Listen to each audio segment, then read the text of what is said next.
എല്ലാവർക്കും എല്ലാ കാലത്തേക്കും നമ്മളെ ആവശ്യമില്ല. അവർക്ക് ആവശ്യമുള്ള എന്തോ ഒന്ന് നമ്മളിലുണ്ട്. അത് നമ്മുടെ സ്നേഹമാവാം, കെയറിംഗ് ആവാം, പണമാവാം, കണക്ഷൻസ് ആവാം. അത് നമുക്ക് കൊടുക്കാൻ സാധിക്കുന്നതിനേക്കാൾ മികച്ചതായി അവർക്ക് മറ്റെവിടെയെങ്കിലും കിട്ടിത്തുടങ്ങിയാൽ അന്ന് തീരും പല ബന്ധങ്ങളുടെയും തീവ്രത. അന്ന് തൊട്ട് അവർ നിങ്ങളിലെ നെഗറ്റീവുകൾ കൂടുതലായി എക്സ്പോസ് ചെയ്യാൻ തുടങ്ങും. പിന്നെ കൂടെ കൂടെ വഴക്കായി, മെല്ലെ മെല്ലെ അകൽച്ചയായി. കാരണം അയാളുടെ നീഡ്സ് മറ്റു സ്ഥലങ്ങളിൽ നിന്ന് സാറ്റിസ്ഫൈഡ് ആവാൻ തുടങ്ങിയിരിക്കുന്നു. നീഡില്ലെങ്കിൽ പിന്നെ നമ്മുടെ കൂടെ നടക്കേണ്ട കാര്യമില്ലല്ലോ. ഇപ്പൊ നിങ്ങളെ വാക്കുകൊണ്ടോ പ്രവൃത്തി കൊണ്ടോ അവോയ്ഡ് ചെയ്യുന്നതിൽ അവർക്ക് പഴയ പോലെ കുറ്റബോധമോ വിഷമമോ ഇല്ലാതായിരിക്കുന്നു. അവർ സന്തോഷിക്കുന്ന വഴികളിൽ നിങ്ങൾ തടസ്സമായി വരാതിരിക്കാൻ നിങ്ങളെ പലപ്പോഴും അവർ ഒഴിവാക്കിയേക്കാം. അത് നിങ്ങളോടുള്ള വെറുപ്പല്ല, അവരുടെ ഇപ്പോഴത്തെ നീഡ് സാറ്റിസ്ഫൈ ആക്കുന്നവരോടൊപ്പം കൂട്ടുകൂടാനുള്ള ആവേശം കൊണ്ട് പറ്റി പോകുന്നതാണ്. ഈ മാറ്റങ്ങളെല്ലാം നമ്മൾ ശ്രദ്ധിച്ചാലും നമുക്ക് അംഗീകരിച്ചു കൊടുക്കാൻ തോന്നില്ലെന്നേ. മുമ്പത്തെ പോലെ തന്നെ നമ്മളോട് ഡീപ്പായി ഇടപെടാൻ നമ്മൾ അവരെ പ്രഷറൈസ് ചെയ്തുകൊണ്ടിരിക്കും. ഇത് സ്ഥിരം പ്രശ്നങ്ങൾ ഉണ്ടാക്കും. പിന്നെ എന്നും വഴക്കും പിണക്കും. ഓൾറെഡി ഡിറ്റാച്ച്ഡ് ആയിരുന്ന ആൾ കൂടുതൽ അകന്നു പോകുന്നത് നമ്മൾ വേദനയോടെ കാണും.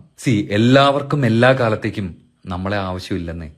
അവരതിന്റെ സൂചന കാണിച്ചു തുടങ്ങുമ്പോൾ തിരിച്ചു കിട്ടില്ലെന്ന് തോന്നി തുടങ്ങിയ അകലാൻ അനുവദിക്കുക. ഇപ്പൊ അകൽച്ചയല്ലേ ഉള്ളൂ.